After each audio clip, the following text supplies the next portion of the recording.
మరొక chasing team కానీ ఈసారి ఎవే టీం మ్యాచ్ గెలిచింది. ఢిల్లీ క్యాపిటల్స్ ఫేవరెట్స్ ఈ మ్యాచ్ గెలవడానికని నేను లాస్ట్ వీడియోలో చెప్పాను. అలానే ఢిల్లీ క్యాపిటల్స్ కొంచెం స్ట్రగుల్ అయ్యారు, కానీ లాస్ట్కి అయితే కంఫర్టబుల్గా మ్యాచ్ అయితే గెలవడం జరిగింది. ఆల్ ఇంపార్టెంట్ మ్యాచ్ ఈరోజు ఎస్ఆర్హెచ్ వర్సెస్ కేకేఆర్. ఒక హై స్కోరింగ్ ఎన్కౌంటర్ అయితే చూడొచ్చు మనం. అన్ని కూడా డిస్కస్ చేద్దాం ఈ వీడియోలో.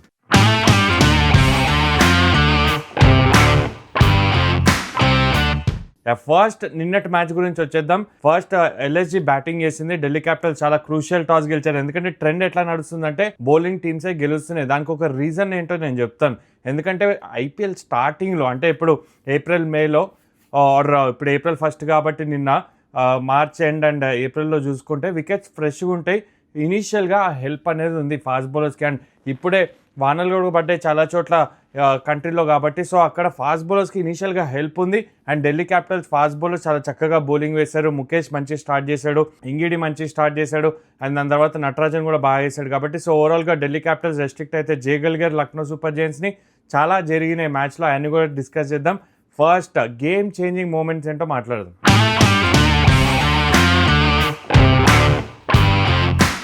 ఫస్ట్ గేమ్ చేంజింగ్ మూమెంట్ అంటే రిషబ్ పంత్ ఓపెన్ రావడం. ఆ స్ట్రాటజీ ఏంటో నాకైతే అర్థం కాలేదు. లాస్ట్ సీజన్ మార్క్రమ్ చాలా మంచి బ్యాటింగ్ చేశారు, ఓపెనింగ్ పేరు చాలా అద్భుతంగా ఉండే. అది చేంజ్ చేసి రిషబ్ పంత్ ఓపెన్ తనే రావడం, ఐ థింక్ ఆ స్ట్రాటజీ ఎక్కడో వర్కౌట్ కాలేదు. పూరన్ లాస్ట్ ఇయర్ నెంబర్ 3లో చాలా బాగా ఆడాడు. రిషబ్ పంత్ ఫెయిల్ అయ్యాడని 4-5లో తను ఓపెన్ వచ్చి మొత్తం కాంబినేషన్ కూడా మార్చేశాడు. So that was the game changing moment. తను ఓపెన్ రావడం, దాంతో ఆ రన్అట్ అన్ఫార్చునేటే కాదనట్లేదు, కానీ చేంజ్ చేయాల్సిన అవసరం ఏంటి? రిషబ్ పంత్ ఓపెన్ రావడం, మేబీ ఇలా good season, you never know. Why to break when it's not broken? అవసరం లేదు కదా. సో అది చేయడం జరిగింది. రిషబ్ పంత్ ఓపెన్ వచ్చాడు, అక్కడ వికెట్ కోల్పోయారు. మిచెల్ మార్ష్ బాగానే ఆడాడు. దాని తర్వాత మిడిల్ ఆర్డర్ కొలాప్స్ అనేది చూసాం. ఎల్ఎస్జీ బౌలింగ్ అయితే చాలా బాగా వేశారు. నేను అన్న Kuldeep will be very effective అని. అలానే 2 wicket all important Marsh wicket కూడా తీశాడు. సో బౌలింగ్ విషయానికి వస్తే అవి game changing moments. Abdul Samad ఒక డీసెంట్ క్యామియో ఆడాడు, కానీ 140 వాజ్ నెవర్ ఇనఫ్. తెలిసిందే ఢిల్లీ క్యాపిటల్స్ బ్యాటింగ్ చేస్తున్నప్పుడు కీ మూమెంట్స్ ఏంటి అంటే మోసిన్ రిటర్న్ రావడం టీంలో.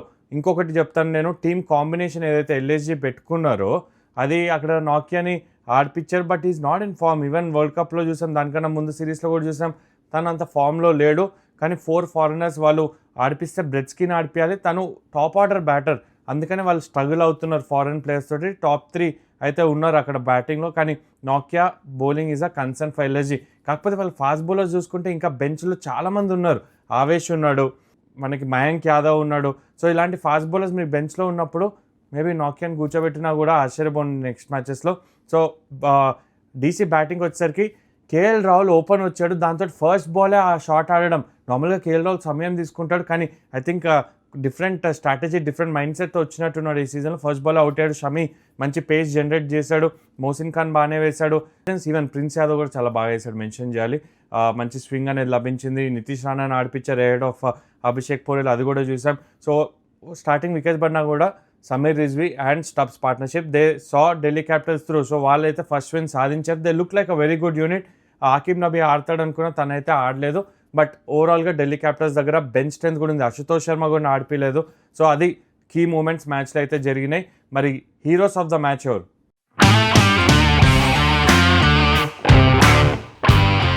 హీరోస్ ఆఫ్ ద మ్యాచ్ చూసుకుంటే ఫస్ట్ ఇన్నింగ్స్లో ఎల్ఎస్జీ బ్యాటింగ్ చేసేటప్పుడు పెద్ద హీరోస్ లేరు, ఎందుకంటే ఎవరు కూడా హాఫ్ సెంచరీ సాధించారు. But with the ball Kuldeep 2 important wickets తీయడం, ఎంగిడి 3 వికెట్స్ తీయడం, అవన్నీ కూడా క్రూషియల్గా మారినాయి. సో హీరోస్ వాళ్ళకైతే ఢిల్లీ క్యాపిటల్స్కి వాళ్ళిద్దరు, అండ్ అందరు కూడా బాగానే వేశారు, బట్ వీళ్ళిద్దరు వికెట్స్ తీశారు. అండ్ ఢిల్లీ క్యాపిటల్స్ బ్యాటింగ్లో Sameer Rizvi and Stubbs. Obviously ఇంకెవరు కూడా రన్స్ చేయలేదు కాబట్టి సమీర్ రిజ్వీ ఎస్పెషల్లీ లాస్ట్ మ్యాచ్లో హాఫ్ సెంచరీ, ఫస్ట్ మ్యాచ్ ఇక్కడ half century. So back to back half centuries ఒక రకంగా ఐపీఎల్ తనకు కూడా అదనమాట జరిగింది.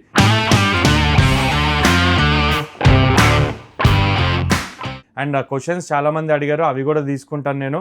సో క్వశ్చన్స్ మీరు స్క్రీన్ మీద చూడొచ్చు. ఒక క్వశ్చన్ అయితే ఎస్ఆర్హెచ్ స్ట్రాటజీ అగైన్స్ కోల్కతా టీంలో ఏమైనా చేంజెస్ చేయాలని అడగడం జరిగింది.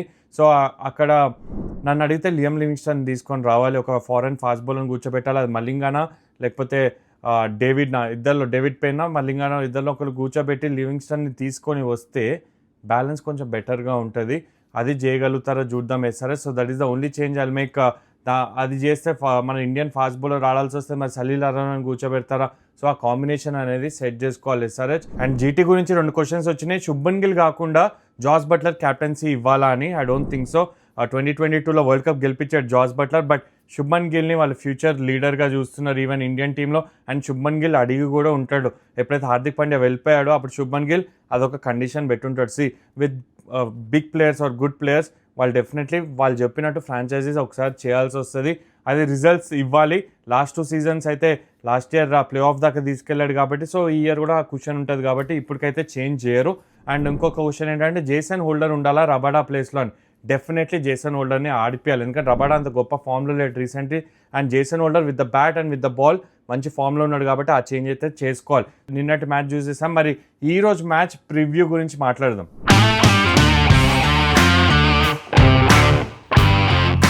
So KKR is taking on SRH, అది కోల్కతాలో జరగబోతుంది. అప్పుడు మయాంక్కి హర్షిత్ రాణా అట్లా ఫ్లయింగ్ కిస్ ఇచ్చాడు, అదే గ్రౌండ్లో మ్యాచ్ అవ్వబోతుంది కాబట్టి సో ఎప్పుడు కూడా వీళ్ళిద్దరి మధ్యలో మంచి ఎన్కౌంటర్స్ చూస్తాము.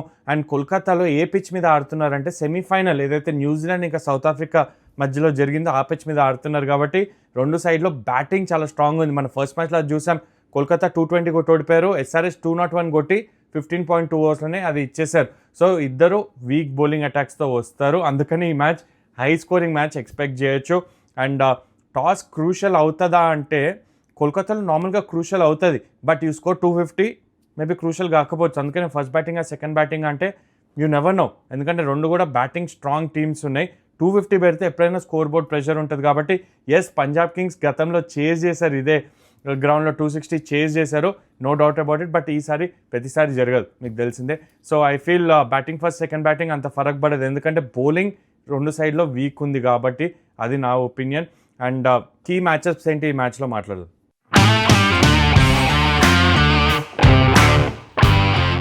సో కీ మ్యాచ్అప్స్ గురించి వచ్చేస్తే Sunil Narayan is the Trump card. Last మ్యాచ్లో అక్కడ మిస్టేక్ చేశాడు రింకు సింగ్, మొత్తం 4 ఓవర్లు వేయలేదు, అది కరెక్ట్ చేసుకోవాలి.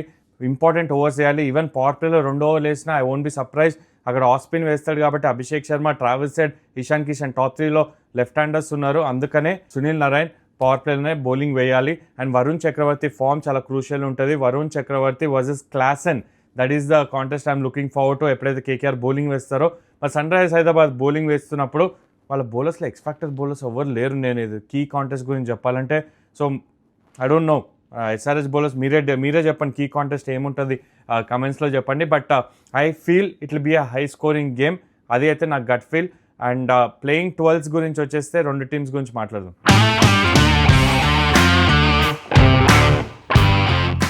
సో ప్లేయింగ్ 12s నేను టీమ్ కాంబినేషన్ చెప్తాను, ఎందుకంటే లాస్ట్ మ్యాచ్ ఏం ఆడారో మీరు అందరికీ తెలిసిందే. ఆ కాంబినేషన్లో ఏం చేంజెస్ చేసుకోవచ్చో చెప్తాను. Kolkata night riders I don't think వాళ్ళు ఎక్కువ చేంజెస్ చేసుకోవాల్సిన అవసరం లేదు, వాళ్ళు మంచి కాంబినేషనే ఆడిపించారు. లాస్ట్ మ్యాచ్ మీరు చూసుకున్నట్టయితే వాళ్ళ బౌలింగ్ ఉన్నదే అంత, మరి ముజర్బానీని డ్రాప్ చేస్తారు ఒక మ్యాచ్ తర్వాత, ఐ డోంట్ థింక్ సో వాళ్ళు చేస్తారని. బట్ మెనీ ఆప్షన్స్ ఏం లేవు వాళ్ళ దగ్గర, బెంచ్లో కూడా సేమ్ టీమ్తో ఆడతారని నేను అనుకుంటున్నా. వాళ్ళ దగ్గర ఆఫ్ స్పిన్నర్ ఉంటే మేబీ ఆడిపించవచ్చు, but I don't think so వాళ్ళు చేస్తారని. ఎస్ఆర్హెచ్ మాత్రం లియామ్ లివింగ్స్టన్ ఆడిపించాలి in place of David Payne, నా ఒపీనియన్. అండ్ సలీల్ అరాన్ కూర్చోబెట్టి ఇండియన్ ఫాస్ట్ బౌలర్ని ఆడిపించాలి. ఈవెన్ శివన్ కుమార్ని కూడా ఆడిపించే అవకాశం ఉంది. So that is something SRH చేయొచ్చు టీమ్ కాంబినేషన్లో. And win the toss obviously bowl first అదైతే చేస్తారు. కీ ప్లేయర్స్ ఎవరు, ప్లేయర్స్ టు వాచ్ అవుట్ ఫర్లో చూద్దాం.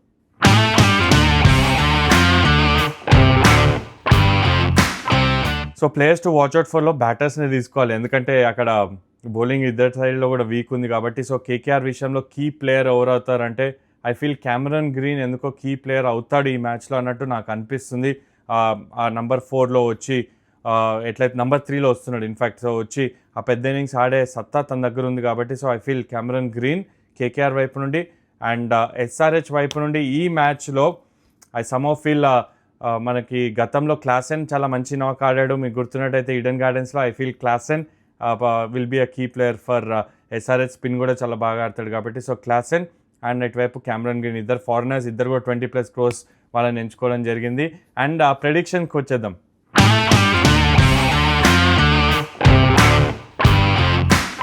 సో ప్రెడిక్షన్ విషయానికి వస్తే ఒక ప్రెడిక్షన్ చేస్తాను, 400 పైగా రన్స్ అయితే వస్తాయి ఈ మ్యాచ్లో.